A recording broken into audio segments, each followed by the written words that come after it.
ఓం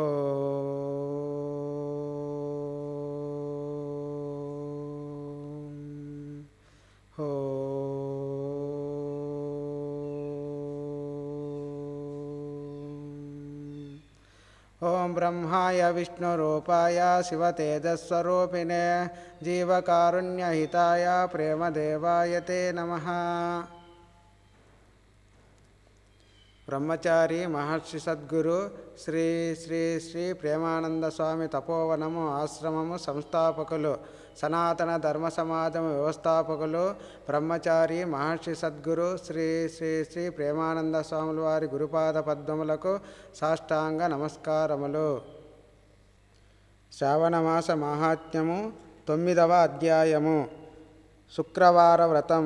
ఈశ్వరుడు చెప్తున్నాడు, ఇప్పుడు శుక్రవార వ్రత మాహాత్మ్య గురించి చెప్తాను.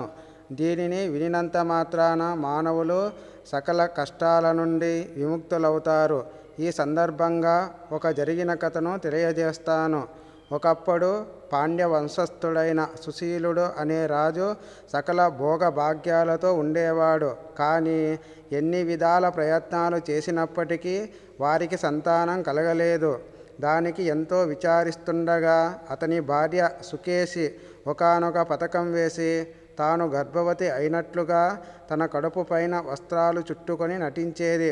అదే రాజ్యంలో ఒక పురోహితుని భార్య అదే సమయంలో గర్భం దాల్చింది. ఆమెను సుకేశి గమనిస్తూ తాను ఏ విధంగా గర్భవతిగా ప్రవర్తించిందో వాటినే సుకేశి కూడా అనుకరించేది.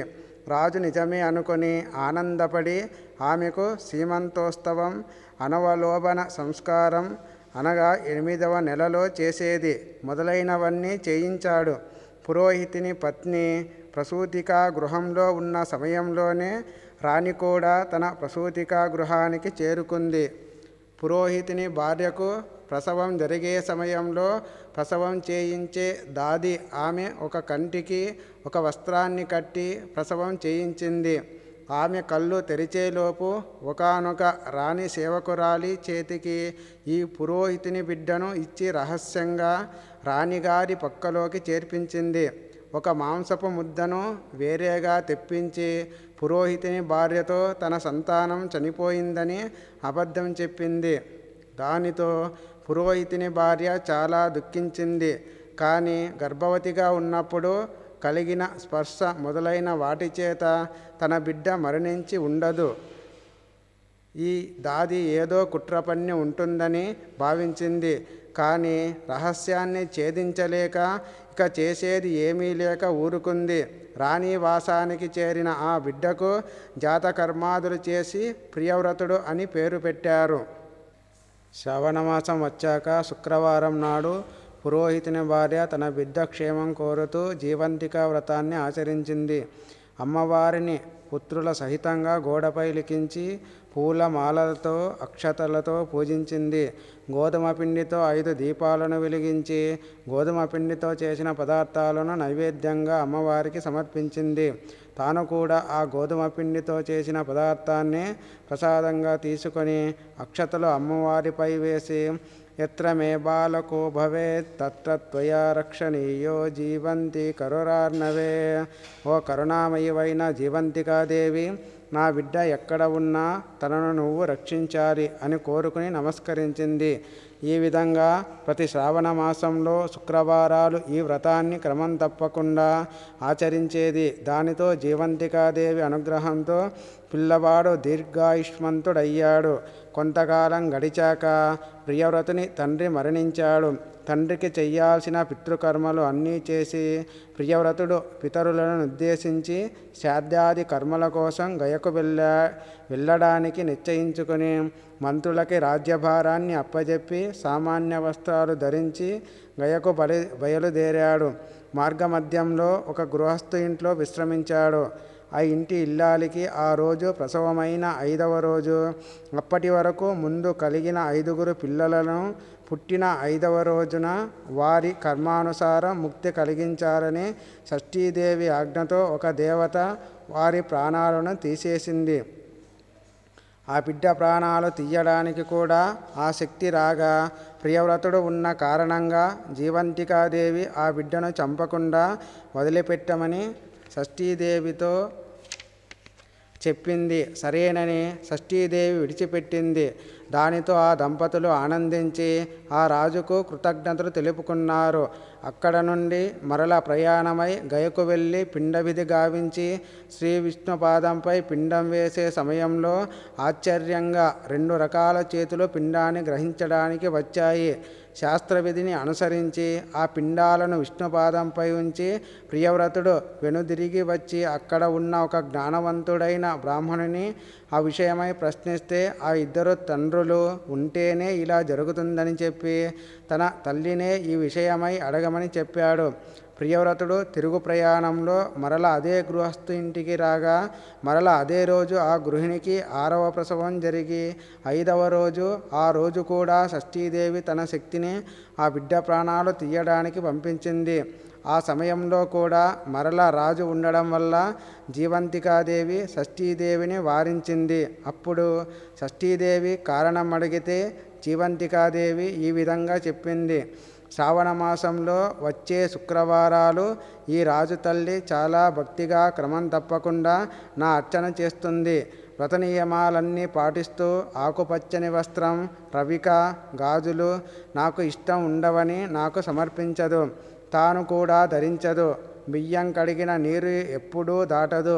పచ్చని ఆకులతోనున్న మండపం క్రింద నుండి ఎప్పుడూ వెళ్ళదు. పచ్చగా ఉండే కూరలు కూడా ఎప్పుడూ తినదు. ఇదంతా నాకు ప్రీతి కలిగించడానికి ఆమె నిష్ఠతో ఆచరించిస్తోంది. కాబట్టి ఆమె పుత్రుని నేను రక్షించడమే గాక ఆమె పుత్రుడు ఉన్న చోట కూడా పిల్లలు ఎవరికీ హాని జరగకుండా చూస్తాను అని చెప్పింది. ఇదంతా నిద్రను అభినయిస్తున్న ప్రియవ్రతుడు విన్నాడు. రాజ్యానికి చేరుకుని తల్లిని జీవంతికా వ్రతం చేస్తున్నావా అని ప్రశ్నించాడు.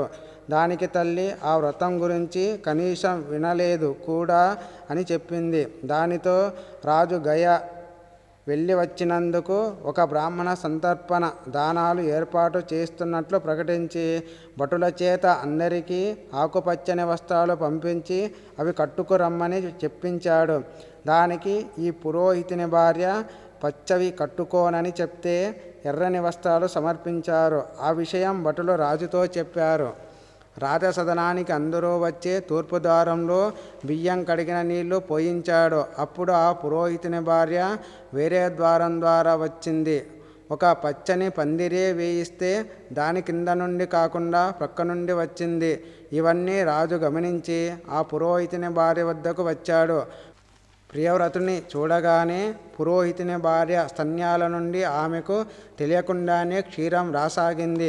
దానితో సందేహం వచ్చి రాజు పెంచిన తల్లిని దయతో నిజం చెప్పమని ప్రాధేయపడగా ఆమె జరిగినదంతా వివరంగా తెలియజేసింది. దానితో జన్మనిచ్చిన తల్లిదండ్రులను కలుసుకుని ఆనందించాడు.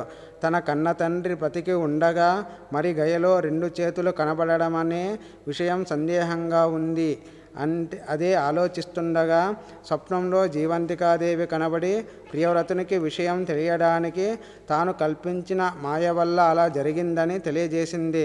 ఆనాటి నుండి రాజ్యంలో అందరినీ శ్రావణమాస శుక్రవారాలలో జీవంతికా వ్రతాన్ని ఆచరించమని చెప్పి ఆచరింపజేయసాగాడు. ఈ వ్రతానుష్ఠానం వల్ల సంతానం, ఆయురారోగ్యాలు అభివృద్ధి చెందడమే కాక కోరిన కోరికలు కూడా తీరుతాయి. శ్రీ స్కాంద పురాణములోని ఈశ్వర సనత్కుమార సంవాద రూపంగానున్న శ్రావణమాస మహాత్మ్యమునందు 9వ అధ్యాయము సమాప్తము.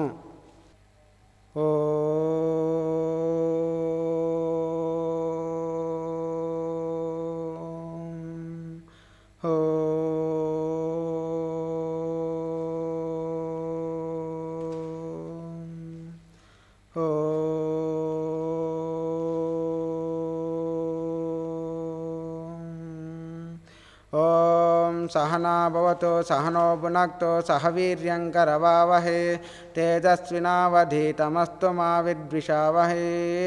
ఓం శాంతి శాంతి శాంతి.